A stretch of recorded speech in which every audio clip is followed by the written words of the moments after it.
주를 높이며 그 문에 들어서 찬송함으로 그 이름을 순수하신 감사함으로 주를 높이며 그 문에 들어서 찬송함으로 그 이름을 순수하신 여호와를 지어이 불러 기쁨으로 주께 나가리 여호와 하나님 주께서 길으시는 양이라 여호와를 지어이 불러 기쁨으로 주께 나가리 여호와 하나님 주께서 길으시는 양이라 감사함으로 주를 높이며 그 문에 들어서 찬송함으로 그 이름을 순수하시어라 감사함으로 주를 높이며 그 문에 들어서 찬송함으로 그 이름을 순수하신 여호와를 지어이 불러 기쁨으로 주께 나가리 여호와 하나님 주께서 길으시는 양이라 여호와를 지어이 불러 기쁨으로 주께 나가리 여호와 하나님 주께서 길으시는 양이라 감사함으로 주를 높이며 그 문에 들어서 찬송함으로 그 이름을 순수하신 다시 한번 감사함으로 주를 높이며 그 문에 들어서 찬송함으로 그 이름을 순수하시어라 주의 선함과 인자하시니 영원하고 주의 성실하시니 대대에 미치리로다 감사함으로 주를 높이며 그 문에 들어서 찬송함으로 그 이름을 순수하시어라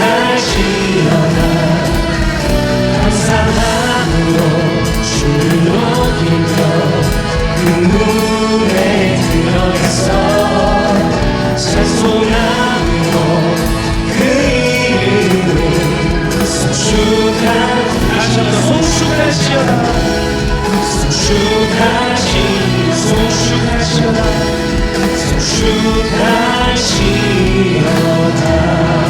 주의 영광의 말씀을 주세요.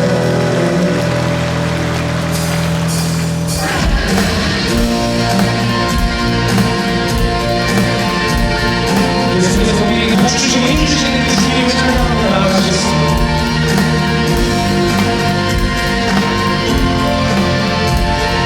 찬양하시겠습니다. Say 모든 주를 알고 주를 알고 우리 주를 알고 Say 모든 주를 알고 주를 알고 우리 주를 알고 주는 통치하시네 소망 구원 주시네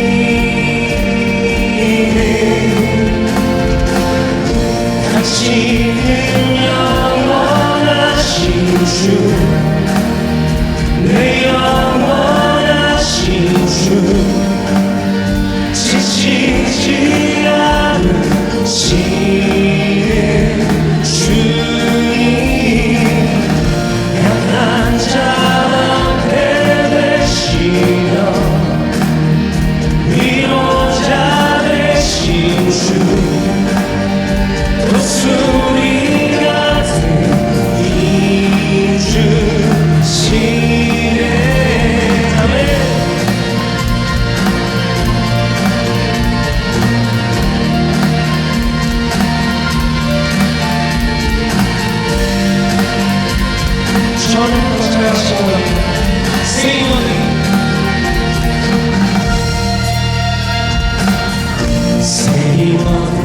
주를 바라보고 주를 바라보고 주를 바라보고 새 모든 주를 바라보고 주를 바라보고 주를 바라보고 주님 동시하시네 소망 구원 주시네 당신은 영원하신 주 내 영원하신 주 지치지 않으시는 주님 약한 자만 되시며 위로자 되신 주 목소리가 들린 주신 당신은 영원하신 당신은 영원하신 주 내 영원하신 주 지치지 않으시는 주님 약한 자만 되시며 위로자 되신 주 목소리가 들린 주시네 다시 한 번 더 영광의 박수 드리겠습니다.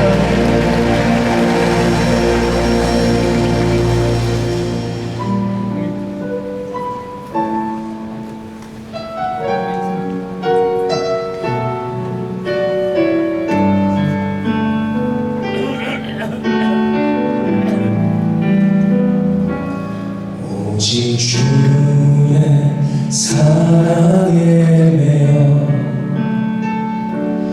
내 영 기뻐 노래합니다.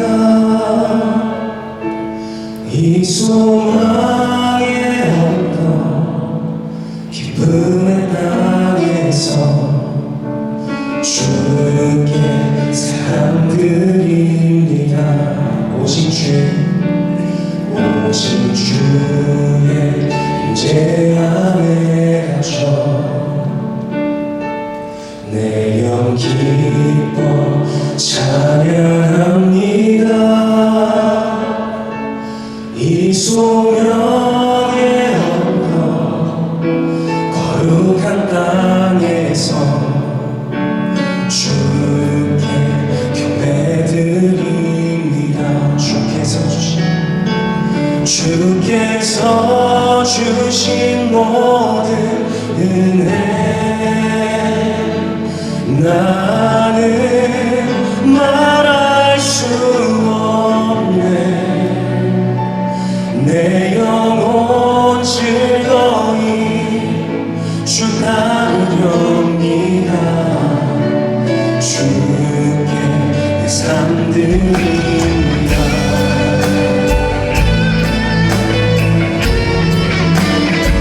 다시 한번 가사를 생각하시면서 처음부터 찬양하기 원합니다. 오직 주의 사랑이네.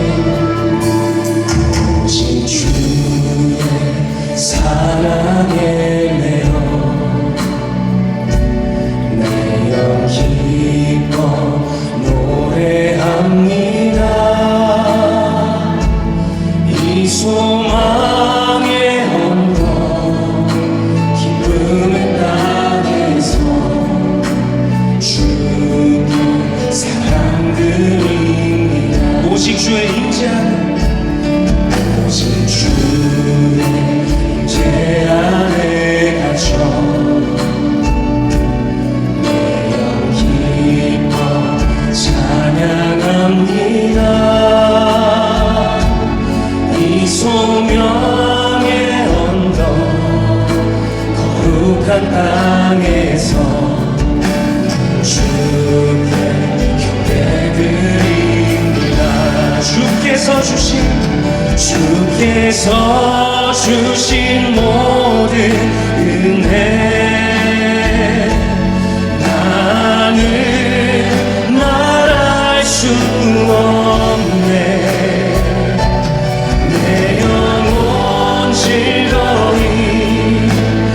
따르렵니다. 주의 상 더 큰 목소리로 찬양하시겠습니다. 주께서 주신 모든 은혜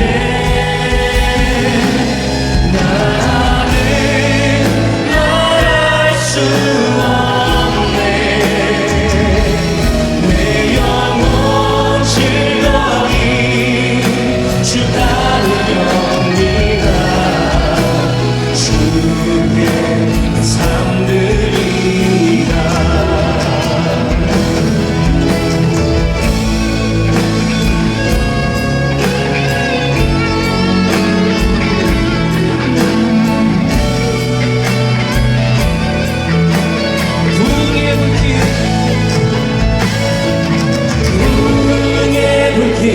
타오르게 하소서. 진리의 말씀 이 땅 새롭게 하소서. 은혜의 강물 흐르게 하소서. 성령의 바람 이제 불어와.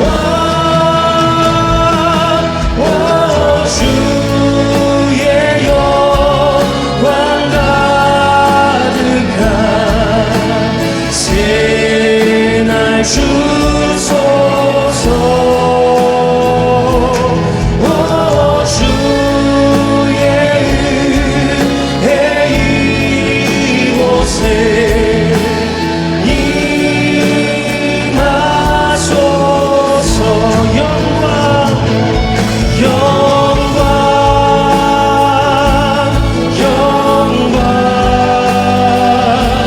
영광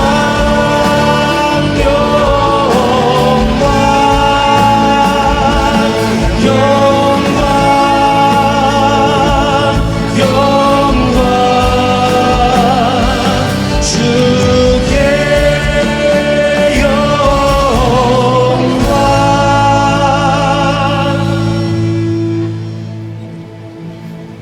전능하사 천지를 만드신 하나님 아버지를 내가 믿사오며 그 외아들 우리 주 예수 그리스도를 믿사오니 이는 성령으로 잉태하사 동정녀 마리아에게 갇히고 본디오 빌라도에게 고난을 받으사 십자가에 못 박혀 죽으시고 장사한 지 사흘 만에 죽은 자 가운데서 다시 살아나시며 하늘에 오르사 전능하신 하나님 우편에 앉아 계시다가 저리로서 산자와 죽은 자를 심판하러 오시리라.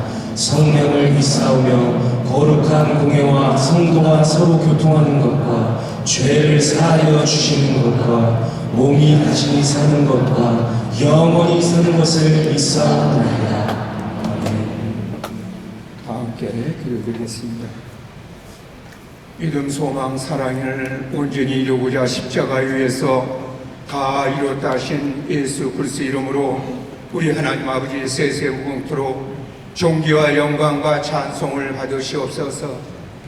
기한 목사님 이 시간 말씀을 선포하실 때에 어떠한 몸으로 왔든 간에 죄인된 몸으로 왔사오니 아버지의 거룩한 보혈의 피로 깨끗이 씻음받는 귀한 축복의 시간, 은혜의 시간이 될 수 있도록 우리 하나님 아버지 함께하여 주옵소서. 각처에서 수고하는 모든 손길들 주님께서 아시오매 축복의 손길들이고 나가서 주님의 빛을 바라는 귀한 몸들이 다 될 수 있도록 우리 하나님 아버지 함께하여 주옵소서. 귀한 목사님 계획하신 모든 계획이 아름답게 추진되고 이루어져서 세계 선교가 하루속히 이루어질 수 있도록 우리 하나님 아버지 함께하여 주옵소서. 귀한 찬양대 찬양을 할진대 그 찬양의 하늘 보좌를 올리고 우리 마음 문이 활짝 열리는 은혜의 찬양이 될 수 있도록 우리 하나님 아버지 함께하여 주옵소서. 이 모든 것 살아계신 예수 그리스도 이름으로 아버지께 기도드려 싸움나이다.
네, 하나님 말씀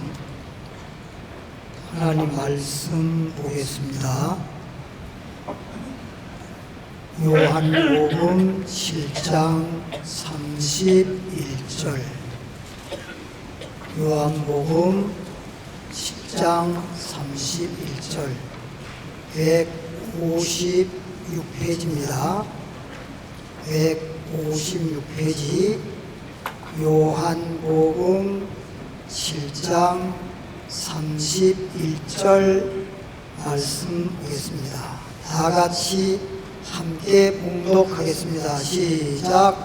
우리 중에 많은 사람이 예수를 믿고 말하되 그리스도께서 오실지라도 그 행하실 표적이 이 사람이 행한 것보다 더 많으랴 하니. 제목을 보겠습니다. 따라합니다. 행하는 표적, 믿게 하는 표적. 다시 한번 행하는 표적, 믿게 하는 표적. 할렐루야. 옆에 분들에게 인사하겠습니다. 우리는 복 있는 사람입니다. 네, 주 안에서 행복합니다. 네.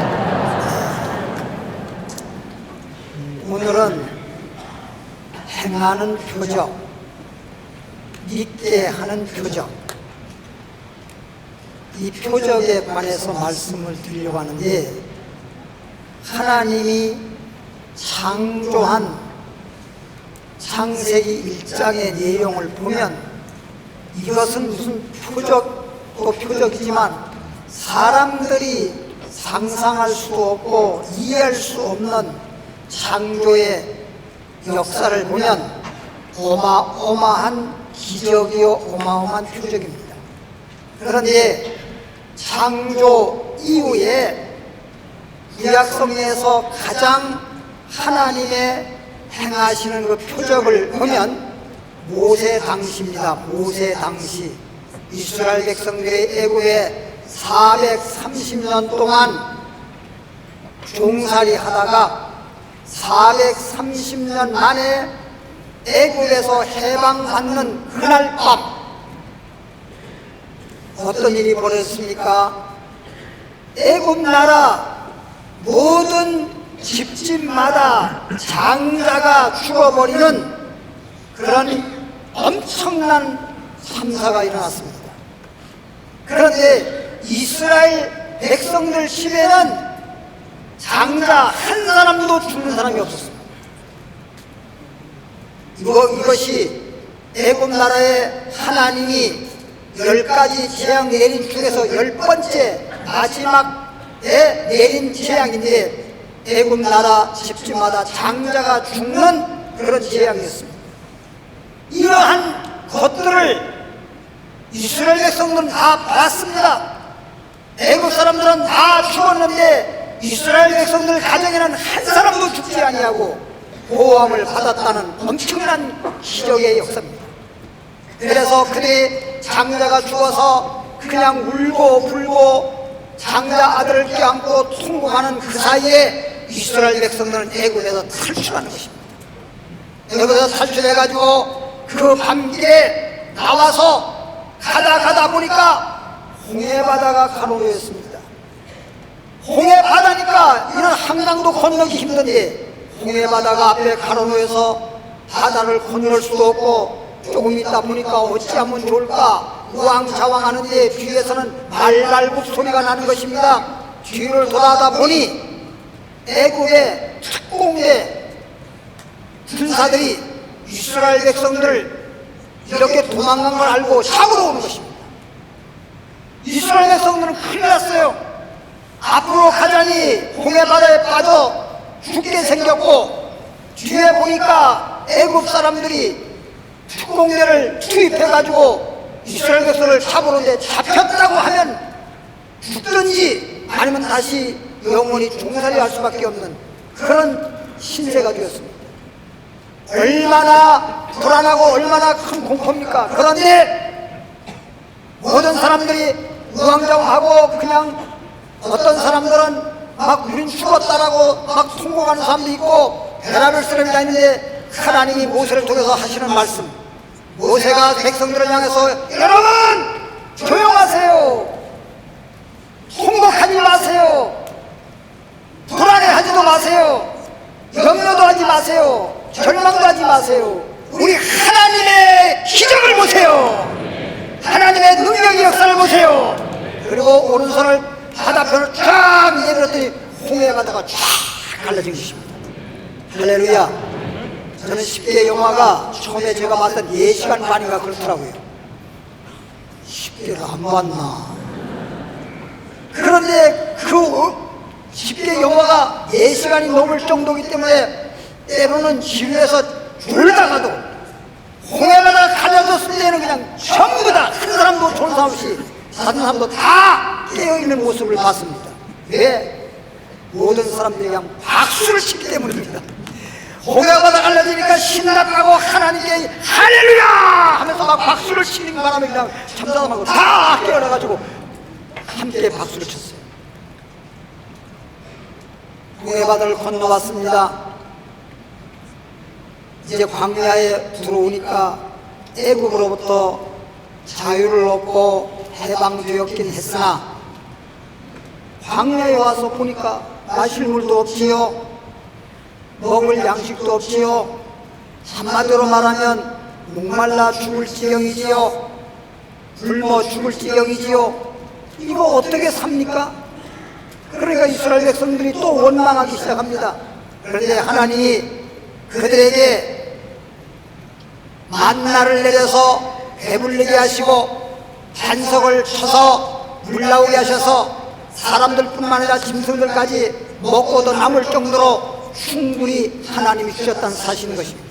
하늘로부터 만나가 내려왔을 때 그 양식을 아침에 나가서 거둘 때 얼마나 이스라엘 백성들이 기뻐하고 하나님께 찬양인지 몰라요. 이거야말로 하나님의 기적이로구나. 반석에서 모세가 지팡이를 2번 쳤더니 그냥 그 안반수지요, 안반수. 반석에서 물이 그냥 확 쏟아 나오는데 이거 얼마나 놀라운 표적이요 기적입니까? 그리고 알다시피 이스라엘 백성들이 광야에 살 때 얼마나 덥습니까? 그런데 낮에는 구름 기둥으로, 밤에는 또 너무 추워가지고 또 문제가 생길 터인데 불기둥으로 그 넓은 광활한 광야에서 어디로 가야 할지 알 수도 없고 나침반도 없는데 때마다 그때 주님께서 불기둥으로 구름기둥으로 인도하셔서 어디로 가야 할지 몰라도 그저 목자가 양을 인도하듯이 주님이 인도하는 바람에 이리저리 주님이 인도하는 대로 평안한 삶을 살았습니다. 얼마나 놀라운 사실인지 몰라요.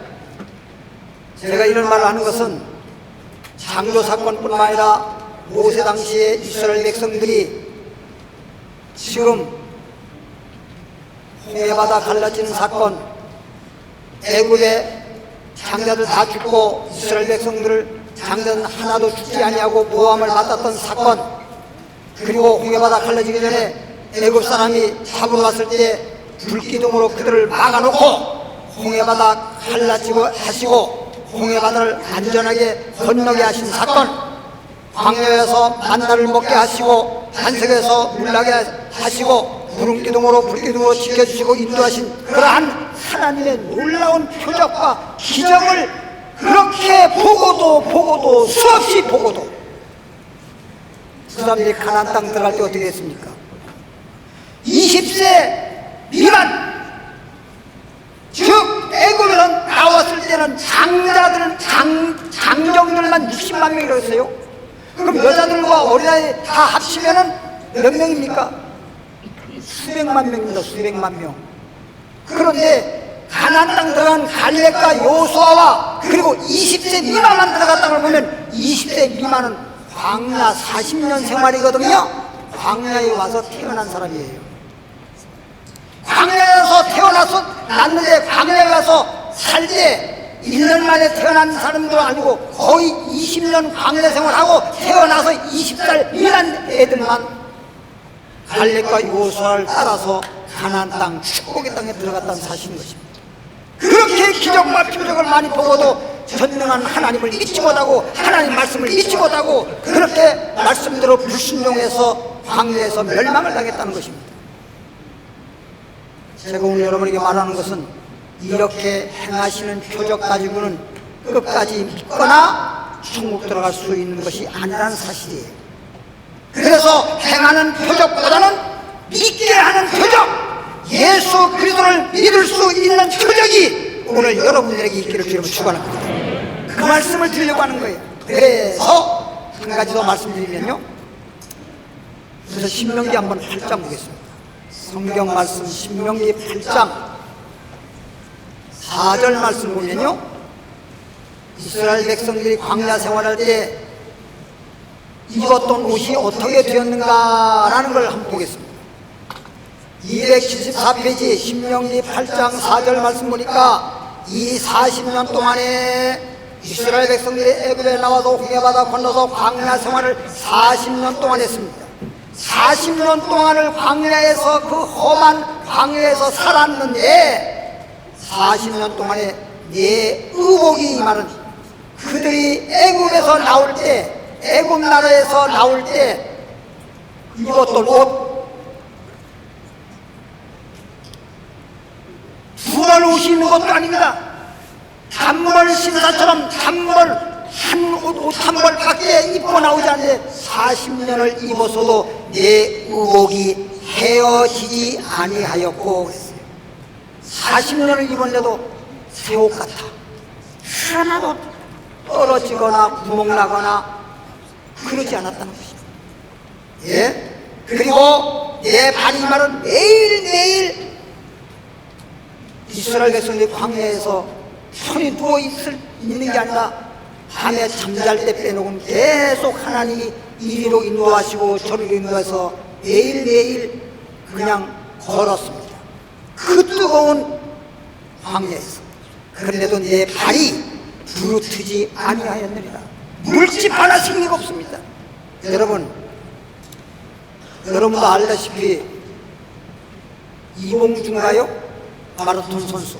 오늘도 서울 마라톤 대회가 있어가지고 TV에 나오는 걸 봤습니다만, 이봉주가 42.5km 달리고 난 다음에 그때 당시에 그 이봉주 선수가 호롱에 소속이 되어 있잖아요. 호롱 회사에 소속되어 있는 선수인데 그 이봉주가 신었던 신발이 2억 5천짜리입니다. 2억 5천만 원입니다. 신발 한 컬레에 2억 5천만 원짜리예요. 그 발에 너무너무 잘 맞고 발을 보호할 수 있도록 아주 소위 말하면 특수 제작을 해서 그 신발을 신고 뛰었는데 42.5km 뛰고 난 다음에 쓰러졌어요. 쓰러졌단 말은 타는 게 아니라 너무나 다리가 아파서, 그래서 그냥 막 주물르기도 하고 신발을 벗겼는데 신발 벗고 막 보니까 발가락이 전부 다 그냥 피가 나고 다 부르트고 막 깨지고 다 그랬다는 거예요. 42.5km 그거 정도 뛰었는데도 그렇게 되는데 40년 동안을 그냥 매일매일 그렇게 광야의 길을 걸었다고 한다면 그 광야의 길이 얼마나 험악한 길입니까? 그런데도 발가락에 물집 하나 생기지 아니고 부러지지 아니하고 신발 떨어진 것도 없고 옷도 헤어진 거 하나 없이 새 옷같이. 이거 사람이 이해가 갑니까? 상상이 됩니까? 하나님의 능력의 역사는 이렇습니다. 하나님이 능력으로 함께 하시고 하나님이 이렇게 기적을 베푸시고 표적을 베푸시면 이런 놀라운 역사 나타나는 거예요. 뭐 병만 고치고 아니면 무슨 어떤 홍해바다만 갈라주시고 단순한 물만 나오게 하는 것이 아니라 우리의 삶 속에 옷이든 신발이든 양식이든 무엇이든 하나님께서 마치 샘솟듯, 아니 엘리야 당시에 3년 6개월 동안 비가 오지 않을 때도 보십시오. 다 굶어 죽었잖아요. 근데 사르밧 과부 보세요. 사르밧 과부 집에도 다 먹을 게 떨어져서 이제 밀가루 통에 붙어있는 거 막대기로 탈탈 털었더니 밀가루가 딱 한 움큼 되더라는 거예요. 요거 한 움큼, 요거 적지만 한 사람 한 끼 양식도 안 되지만 그거 남아라도 반죽을 해서 떡을 만들어서 우리 아들과 함께 먹고 난 다음에 죽으려고 그럽니다라고 엘리야를 만났을 때 말했어요. 그냥 굶어 죽느니 그거라도 먹고 죽으면, 먹고 죽은 귀신은 때깔 난다는 말도 있듯이, 그래도 그걸 먹고 죽겠다고 그걸 하고, 그런데 엘리야를 만나서 엘리야가 그래 그 떡을 내게 가져와라. 아마 저 같았으면 오해했을 거예요. 야, 주의 종도 못 믿어. 이렇게 마지막에 요거 하나 먹고 죽으려고 하는 요거밖에 없는데 그거를 뺏어 먹으려고. 물론 주의 종의 배가 고프니까 이해는 되지만 그거 하나 뺏어 먹으려고 떡을 만들어 내게로 가져와라. 아마 오해했을지 모릅니다. 근데 사도와 과부는 참 지혜로운 여인이요 믿음이 있는 사람입니다. 그렇기 때문에 생각했을 때 이런 사람의 지혜가 있다고 한다면, 야, 어쩌면 이렇게 주의 종이 자기 배 채우려고 우리 먹을 것을 뺏어 먹으려고 떡을 만들어 가져오려고 그래. 이렇게 머리가 굴러갔을 터인데 이 여인은 하나님의 지혜가 있으니까 어차피 안 먹어도 죽고 한 움큼 떡 만들어 먹어도 죽고 이래서 죽고 저래서 죽을 바에는 내가 차라리 죽더라도 주의 종을 대접하고 죽는 것이 복이겠다. 이 얼마나 믿음과 지혜가 있는 사람이에요. 그래서 떡을 만들어 가지고 즐겁게 만들어서 딱 갖다가 엘리사 손자에게 딱 갖다 드렸더니 엘리사가 그냥 눈 감고 그냥 후딱 집어먹는 게 아니라 기도해 주는 거예요. 하나님, 이 떡 한 조각밖에 없는데 하나님, 이렇게 이 떡 한 조각을 주의 종 말대로 만들어 가져와서 주의 종에게 이렇게 드리는 이 믿음을 보시옵시고 그 마음을 보시옵시고 하나님이여 기적을 베풀어 주옵소서, 표적을 나타나게 하시옵소서 하고 축복 기도했습니다. 하고 난 다음에 먹을 줄 알았더니 먹지 아니하고 사대또 과부에게 말하길 밀가루통에 가서 다시 밀가루 떠다가 반죽 만들어서 떡 만들어 가져와라.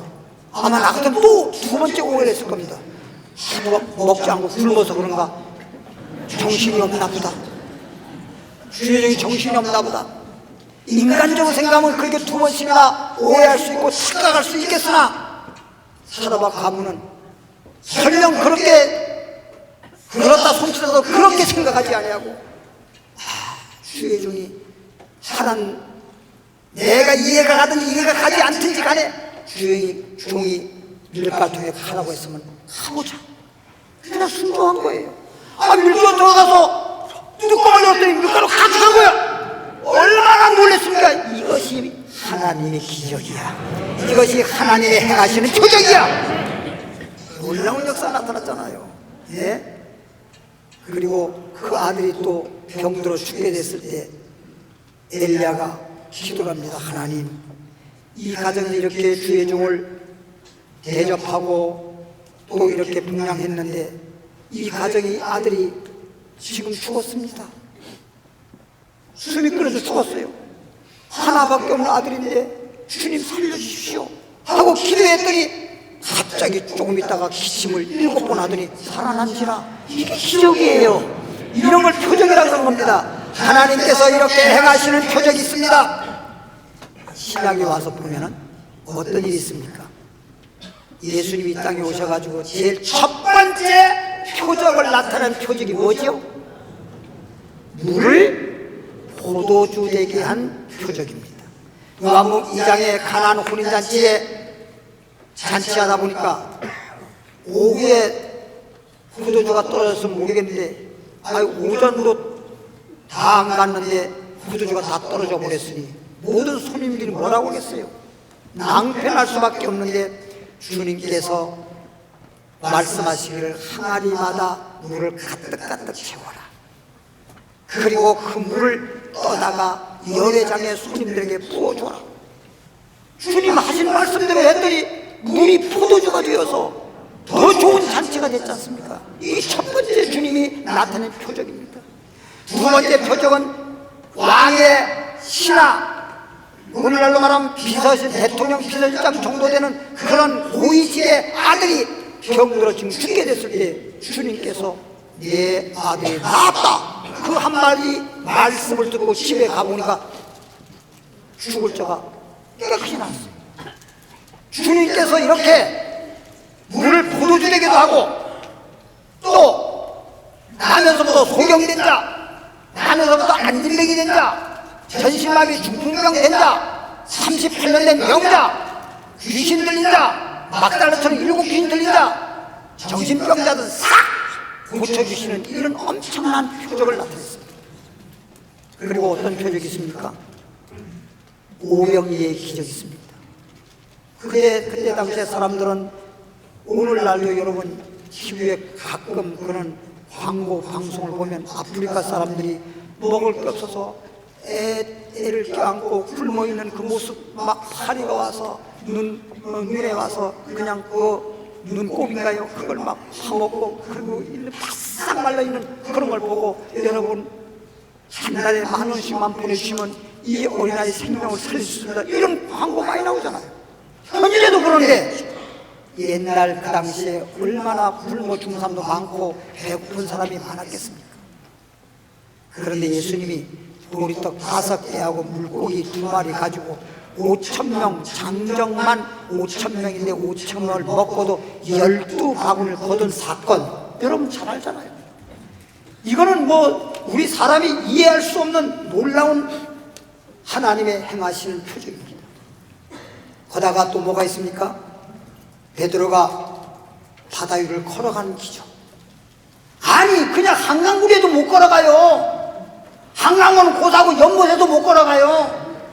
근데 바다 위를 그 엄청난 풍파 속에 바다 위를 걸어가게 하는 놀라운 주님의 능력의 역사. 게다가 베드로가 밤낮으로 숲에도 고기 한 마리 못 잡았는데 그물이 찢어질 정도로 고기를 많이 잡았잖아요. 엄청난 역사가 나타났잖아요. 예? 그래서 말인데요, 경상북도인지 그럴 거예요. 경상북도 염덕군 귀렐이라고 하는 마을이 있어요. 거기에 사는 교회 다니는 김집사님이 계신데 그 김집사님은 어부입니다. 어부. 고기 잡아서 먹고 사는 사람인데 참 그 어부들도 어부 안 해본 사람은 모르나 봐요. 참 어렵게 산다고 그러더라고요. 그리고 바다에 고기 잡으러 갔다가 진짜 풍랑 만나면 수십 번, 수백 번 죽을 고비를 넘겼다고 그러더라고요. 그러니 그 죽음을 무릅쓰고 그거라도 고기를 잡지 못하면 또 살 수가 없으니까 그걸 고기 잡아서 그렇게 하면서 생계를 유지하는 김집사님인데 하나님께 하루는 기도했대요. 왜? 도저히 어부 노릇해가지고 못 살겠어서 하나님 축복해 주세요. 하나님 전능하신 하나님인 거로 믿사오니 능력을 베풀어 주세요. 기적을 베풀어 주세요. 우리 동료 어부들이요 자기 김지사한테 그런데요, 아니 쟤는 왜 그렇게 고기가 안 잡히는 거야? 맨날 교회만 다니고 하나님 믿음 복 받는다고 떠들어치긴 하는데 제일 고기가 안 잡히고 제일 가난하고 제일 사업이 안 되고 제일 문제가 많다고 손가락질하고 흉보고 그럴 때마다 하나님 너무 마음이 아파요. 내가요 고기 못 잡아서 이렇게 어렵게 사는 거는 내가 한마디로 말하면 내가 감수하겠는데요, 저들이 하나님 믿는 사람이 저래 하나님 나 때문에 하나님에 대해서 말하는 거 너무 마음이 아파요. 살아계신 하나님 저들이 알 수 있도록 주님 능력을 베풀어 주세요. 표적을 베풀어 주세요. 기적을 나타내 주세요. 그리고 기도하고 나서 그날 밤에 가서 다 그물을 쳐놓고 그리고 돌아왔다가 그 다음날 가서 그물을 잡아 당기는데 미리 힌트 줬잖아요. 베드로가 밤이 맞도록 수고해도 고기 한 마리 못 잡았었는데 그물을 잡아 당기는데 그물이 안 딸려오는 거야. 막 왜 웬일이요 하고 막 잡아당기는데 고기가 그냥 걸린 고기가 그냥 걸렸네 고기가 걸렸네. 근데 그 고기가 방어가 걸렸는데 방어 고기라는 거 먹어보셨나? 안 먹어보셨나? 그 방어 고기가 막 딸려오는데 얼마나 막 그물이 진짜 찢어질 정도로 막 한 마리에 16만 7천 원짜리, 한 마리가 10kg 나가는 그런 한 마리마다도 16만 9천 원짜리인데 그걸 그냥 해서 얼마니 2,781마리 다 계산해 보니까 와 2,780만 마리요. 다른 그 옆에 다른 사람은 고기 못 잡았대요. 전부 다 이 김수사님 그물에만 걸렸대요. 네? 그래가지고 그날 갔다가 출하해서 팔았는데 얼마 받았느냐? 4억 7백만 원. 얼마? 4억 7백만 원이고 4억 7천만 원. 하루에 4억 7천만 원을 벌었다는 거예요. 4억 7천만 원. 그래서 4억 7천 받아가지고 11조 떼고 하나님께 감사원금 드리고 그리고 목사님 또 이렇게 좀 드리고 그리고서 있는데 그 다음 주에 목사님이 우리 교회가 너무 오래돼서 교회를 지어야 되겠으니 기도 많이 해주십시오 그러더래. 그래서 그 집사람이 또 기도했대. 하나님 이렇게 4억 7천만 원씩 벌 수 있도록 축복하신 하나님, 교회 짓는다는데 내가 큰 헌금, 교회에서 제일 헌금을 많이 할 수 있고 교회 지을 수 있도록 기적을 베풀어 주시옵소서. 지금 물론 버는 거 주님께 드리겠지만 또 나가면 또 고기 많이 잡게 해주십시오 하고도 가서 그물을 쳤더니 그물이 잘 안 딸려오더래. 지난주도 안 딸려도 이번에도 잘 안 딸려오더니 뭔가 했더니 큰 밍크 고래가 그냥 걸린 거야. 무슨 고래? 여러분 밍크 오버만 하다도 얼마인지 아십니까? 밍크 고래가 그냥 잡혔어. 그래서 그거 다 풀어서 팔았더니 5천만 원이야. 하룻밤에 5천만 원 벌었어. 하루에 4억 7천만 원 벌었어. 그래서 5천만 원 버는 걸 다 하나 앞에 드렸대. 그리고 4억 7천 받은 거 남은 거에서 조금 냅두고 하나 앞에 드려서 교회를 지었다고 하는 간증이 있어요. 따라합시다. 하나님은 표적을, 기적을 행하신다. 이런 하나님을 믿더라도 그냥 나 하나님 믿어 그러지 말고 기적의 하나님 믿으세요. 표적의 하나님 믿으세요. 할렐루야. 이런 놀라운 표적과 기적이 구약 당시나 신약 당시나 그냥 사도시대나 오늘날에도 그런 역사가 나타나는데, 요한복음 6장 26절 볼까요? 요한복음 6장 26절 보니까 152페이지에 요한복음 6장 26절 예수께서 대답하여 이르시되 내가 진실로 진실로 너희에게 이르노니 너희가 나를 찾는 것은, 예수님을 막 수많은 사람들이 예수님을 찾아오는 무리가 인산인해를 이루는 겁니다. 엄청나게 많은 사람들이 이른 아침부터 예수님을 찾고 예수님을 막 따라다니는 거예요. 근데 뭐라고 했어요? 너희가 나를 찾는 것은, 너희가 나를 따라다니는 것은 표적을 본 까닭이 아니요 떡을 먹고 배부른 까닭이로다. 주님께서 보여주신 그 표적을 본 까닭이면 좋겠는데 표적을 본 까닭이 아니라 떡 먹고 주님께서 오병이의 기적을 베푸시니까 그냥 배고플 때 배불리게나 해주시고 병 들었을 때 병이나 고쳐주시고, 이런 것 때문에 자기 이익 때문에 자기가 좀 예수 믿으면 좀 득이나 보려고 그런 이익 때문에 주님을 따라다니는 그런 믿음, 주님이 책망하신 것입니다. 너희가 나를 찾고 너희가 나를 따르는 것은 표적을 본 까닭이 아니요 떡 먹고 배부른 까닭이로다. 우리 주님께서 그냥 한탄하신 거예요. 너희가 열심히 나를 따라다니니까 사람들이 보기에는 열심히 주님을 잘 믿고 잘 섬기는 것 같지만, 너희가 나를 위해서 주님을 따라오고 찾는 게 아니라 자기 배고프니까 주님의 능력과 기적을 통해서 내 배고픈 거 해결받으려고, 병든 자 고침만 받으려고 그러기 위해서 주님을 따라다니니까 주님께서는 탄식이 나오는 거지. 그래서 표적을 본 까닭이라야 되는데 떡 먹고 배부른 까닭으로 주님을 따라다니는 것은 주님이 기뻐하지 않습니다. 우리는 표적을 보고 주님을 믿는 믿음이 되길 바랍니다. 요한복음 20장 볼까요? 요한복음 20장 30절 보니까, 요한복음 20장 30절 보니까 예수께서 제자들 앞에서 이 책에 성경책을 말하는 거죠.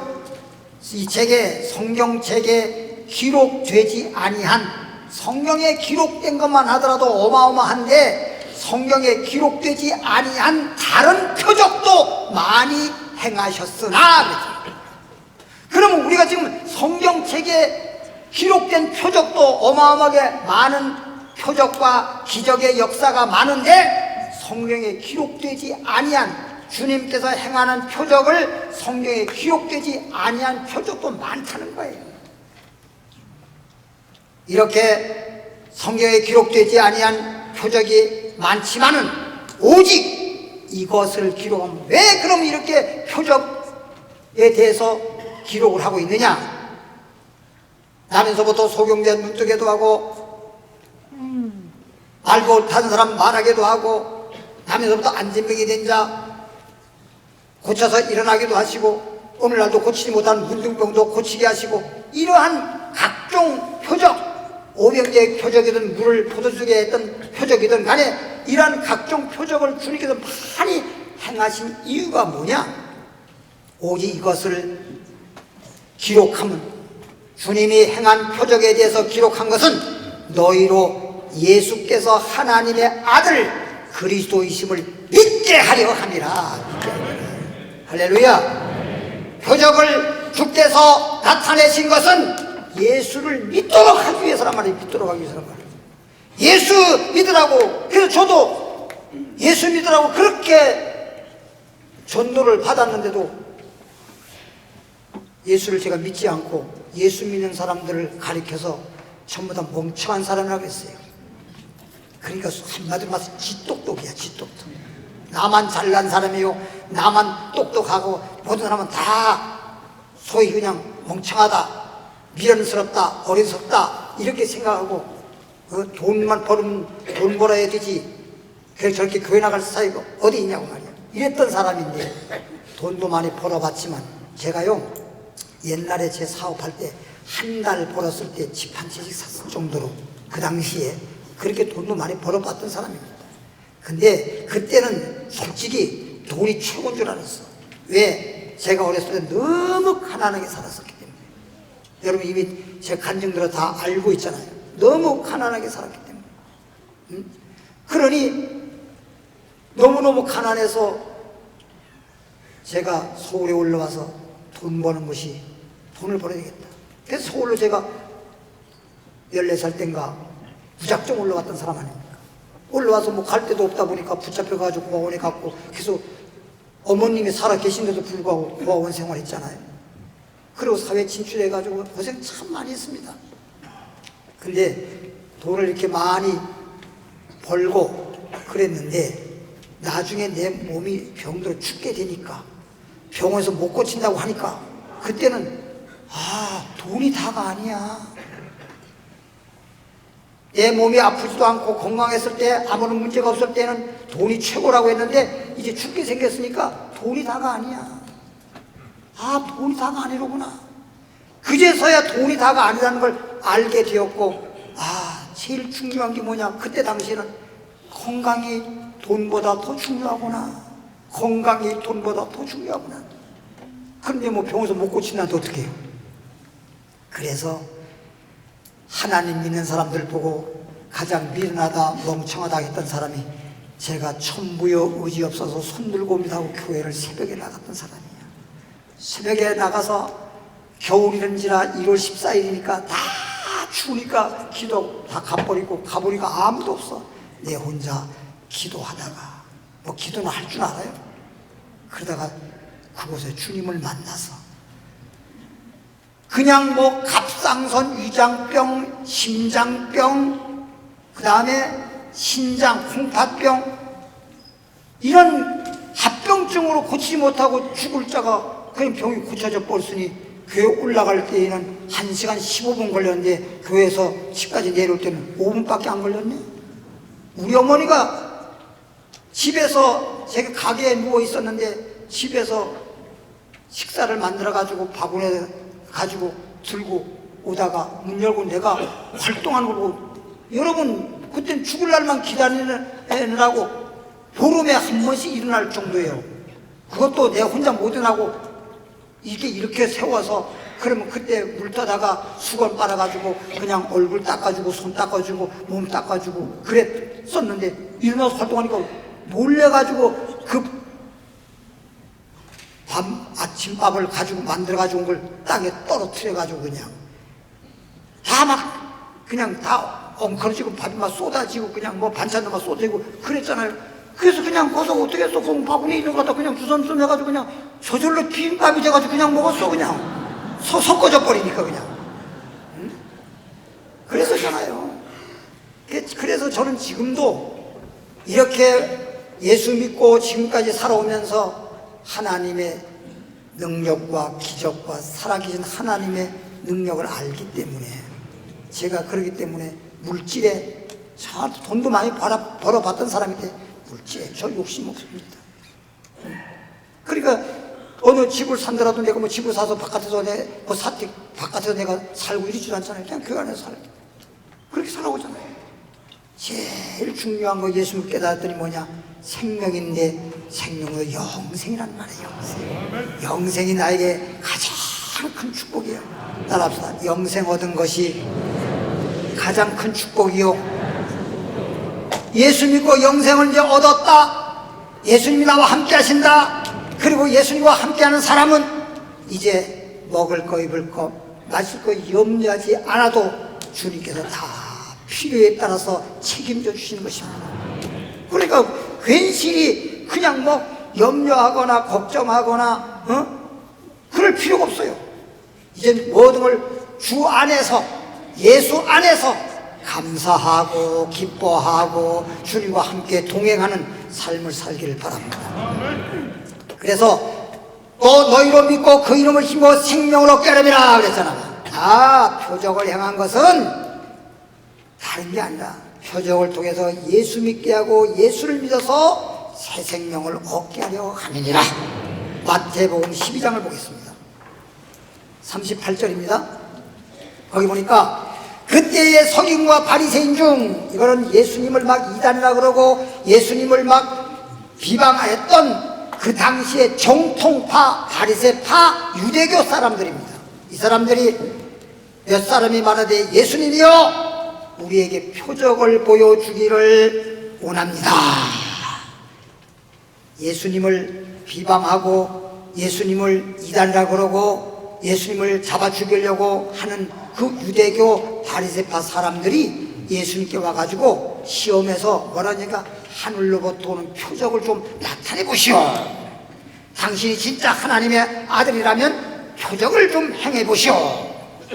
예수께서 대답하여 이르시되 악하고 음란한 세대요, 이 악하고 음란한 세대가 표적을 구하나 선지자 요나의 표적밖에는 보일 표적이 없느니라.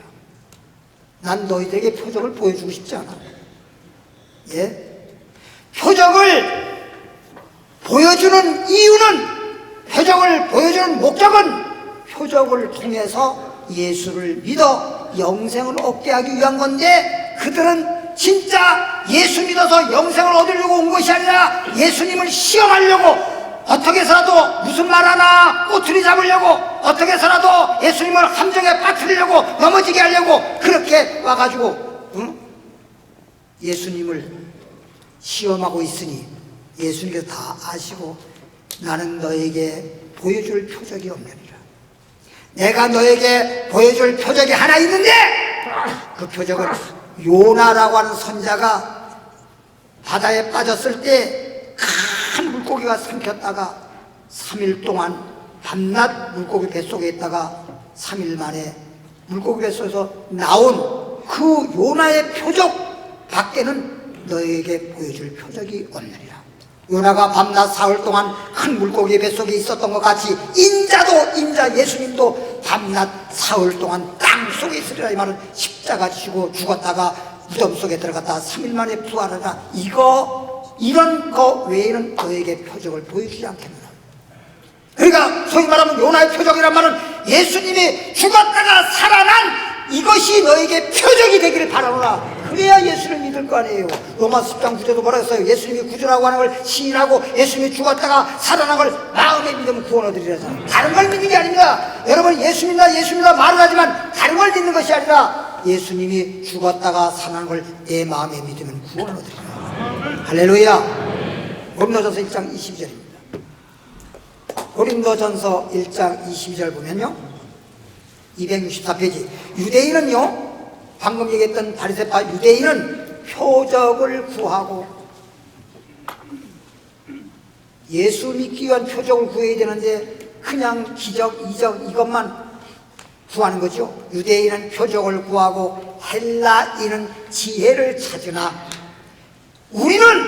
예수 믿는 우리는 십자가에 못 박힌 죽었다가 살아난 거, 소위 요나의 표적, 십자가에 죽었다가 살아난 우리는 십자가에 못 박힌 그리스도를 전하네. 할렐루야. 십자가에 죽었다가 산 그리스도를 전해서 그것이 그들에게 표적이 될 때 진짜 믿는 표적이 되는 거예요. 예? 유대인에게는 예수님에 대해서 십자가에 못 박은 예수를 증거하니까 유대인에게는 꺼리끼는 것이오. 왜? 자기들은 그냥 눈에 보이는 표적만 구하고 있으니까. 헬라인들은 지혜만 구하고 있으니까. 그것은 그들에게 예수 믿게 하고 영생 얻는 데 도움이 안 됩니다. 근본적인 예수를 믿고 영생을 얻는 것이 우리가 예수 믿는 목적이고 이유이기 때문에 예수님은 예수를 믿을 수 있는 표적을 보여주시는 것입니다. 그래서 유대인들은 꺼리를 끈 것이요 이방인 헬라인들은 미련한 것이로되. 그래서 미련한 거예요. 우리가 십자가에 죽었다가 예수님이 십자가에 죽었다가 살아나신 예수님에 대해서 십자가에 못 박힌 예수를 증거하면 그들은 꺼리끼는 사람이 있고 받아들이지 않고 꺼리는 사람이 있고, 이방인들 헬라인들은 뭐라고 했어요? 예? 미련하다 합니다. 미련하게 보는 거예요. 미련하게 보는 거예요. 요한복음 6장 3절입니다. 그러면 예수를 믿게 하는 표적에 대해서 말씀을 드리겠습니다. 진짜 예수님을 믿고 영생 얻을 수 있는 표적을 이제부터 말씀드립니다. 요한복음 6장 30절 보니까 153페이지. 그들이 묻되 그러면 우리가 보고 당신을 말하는 예수님을 믿도록 행하시는 표적이 뭡니까? 라고 물어보잖아. 그러면 바리새인들처럼 그냥 표적 보여달라고 잠깐만 그러지 말고 정말 예수님을 믿을 수 있는 행하시는 표적이 뭡니까? 라고 물어보잖아. 무엇입니까? 하시는 일이 또 무엇입니까? 기록된 바 예수님 말이죠. 기록된 바, 성경에 기록된 바, 하늘에서 그들에게 떡을 주어 먹게 하였다 함과 같이, 이 말은 모세 당시에 만나를 내려서 먹게 했던 것처럼 우리 조상들은 광야에서 만나를 먹었나이다. 예수께서 이르시되 내가 진실로 너에게 이르노니 모세가 너에게 하늘로부터 떡을 준 것이 아니야. 내 아버지께서 너에게 하늘로부터 참 떡을 주시나니. 하나님의 떡은 소위 생명의 떡입니다. 하늘에서 내려와서, 하나님이 주시는 떡은 하늘에서 내려서 세상에 생명을 주는 것이니라. 그래서 무슨 떡이에요? 생명의 떡입니다.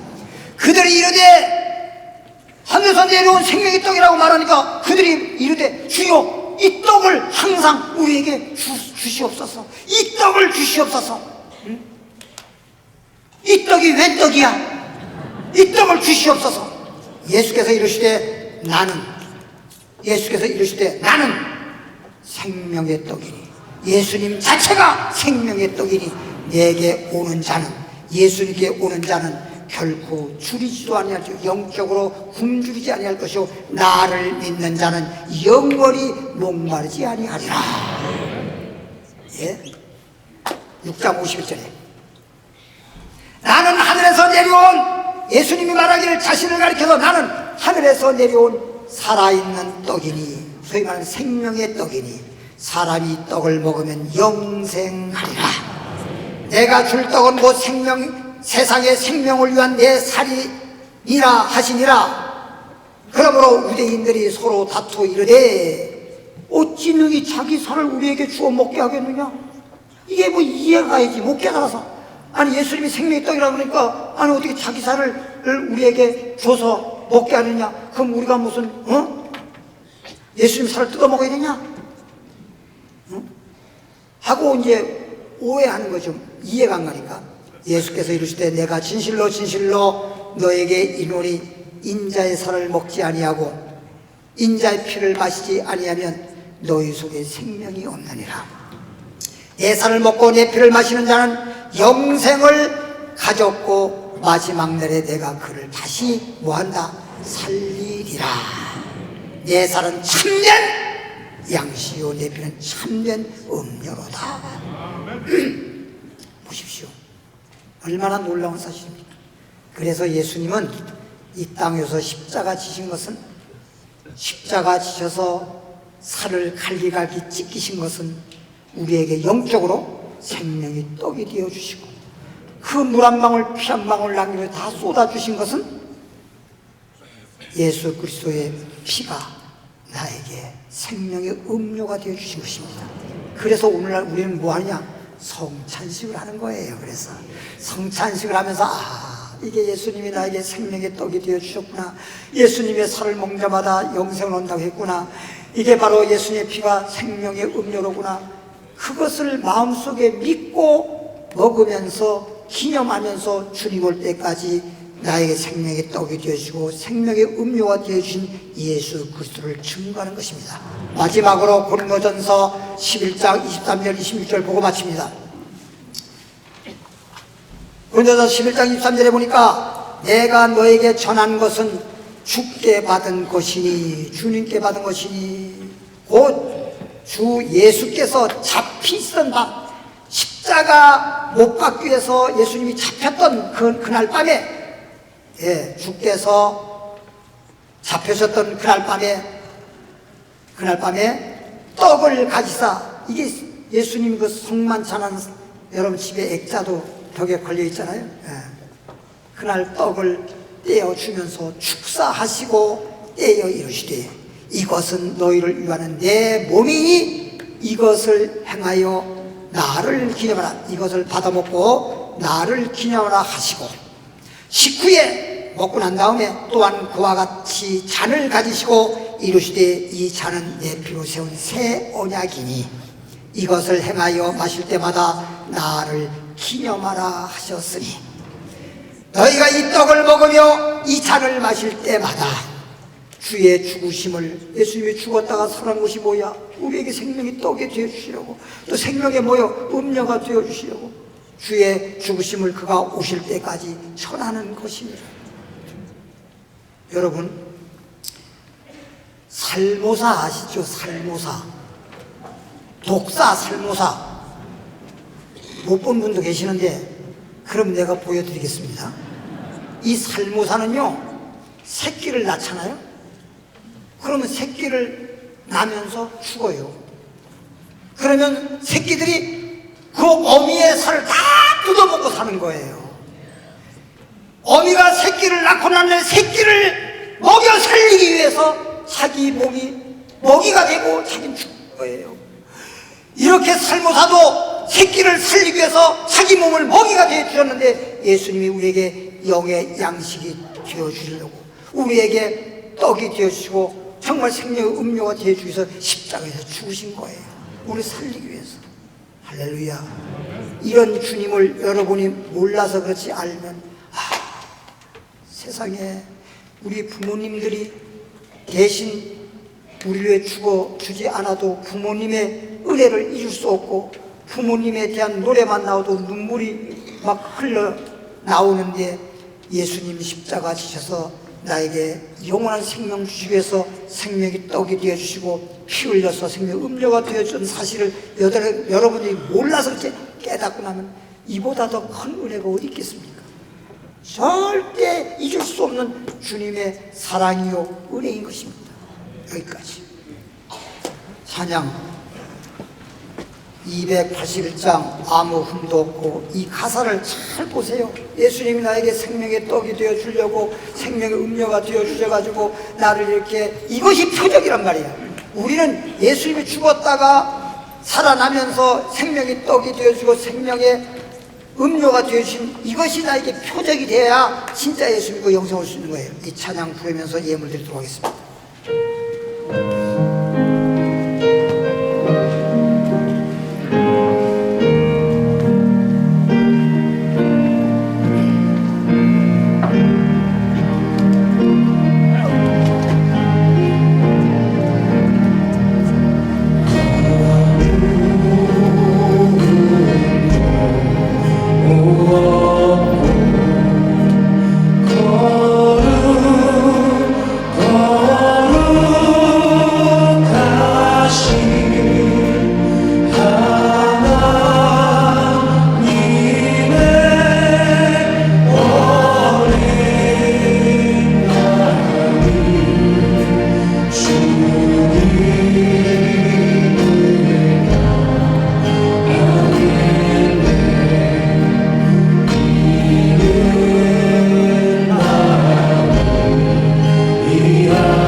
바랍니다.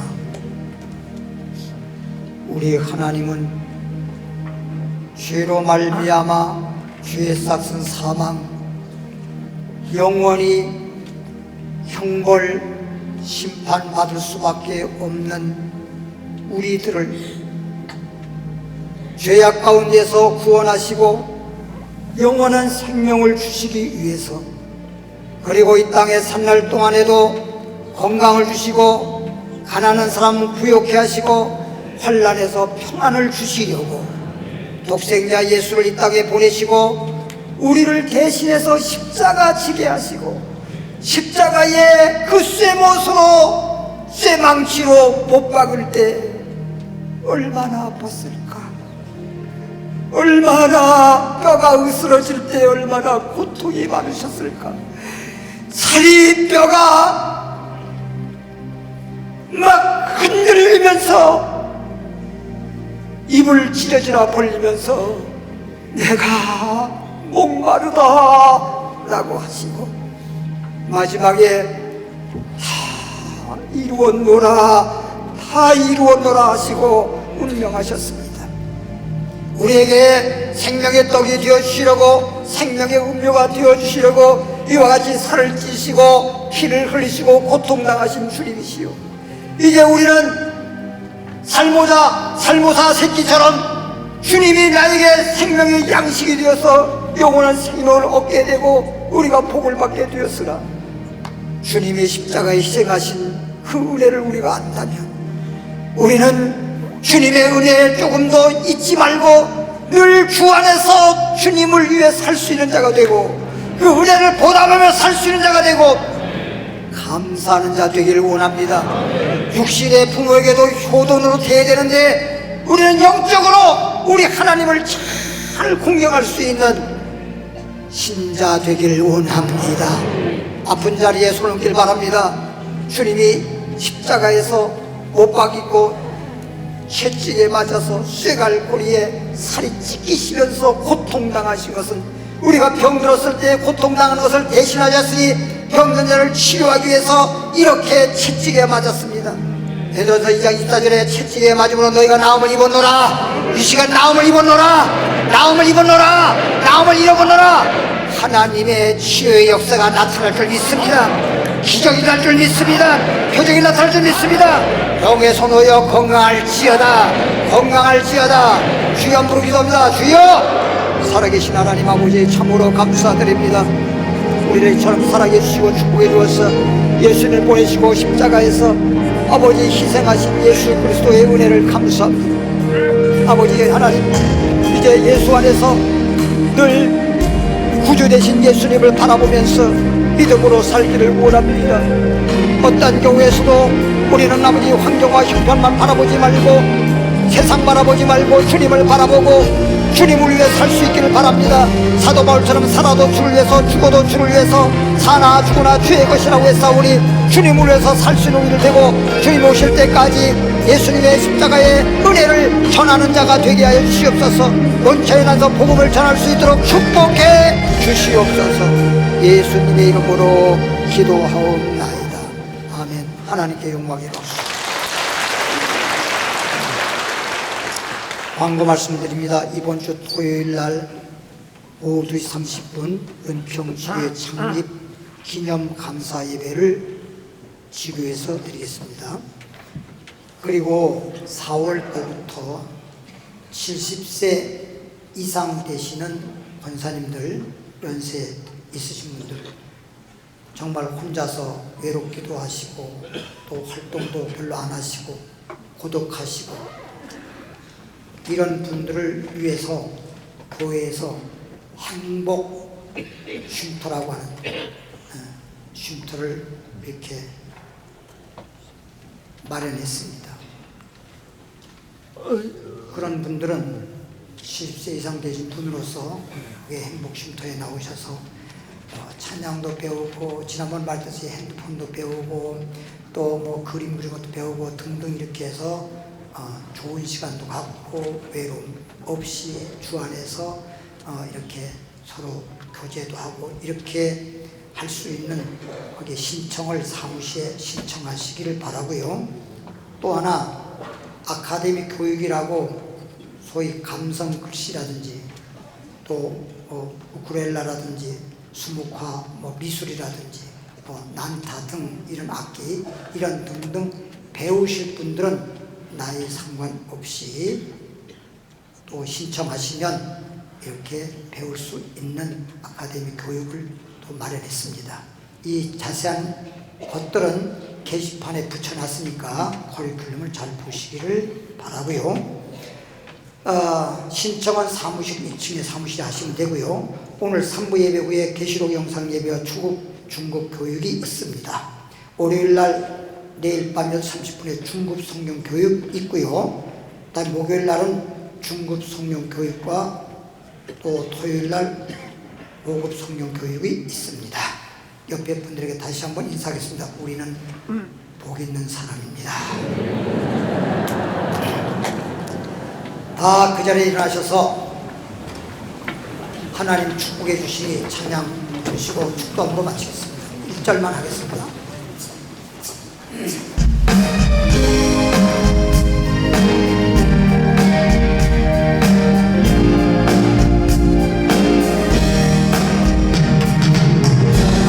축복해 주시니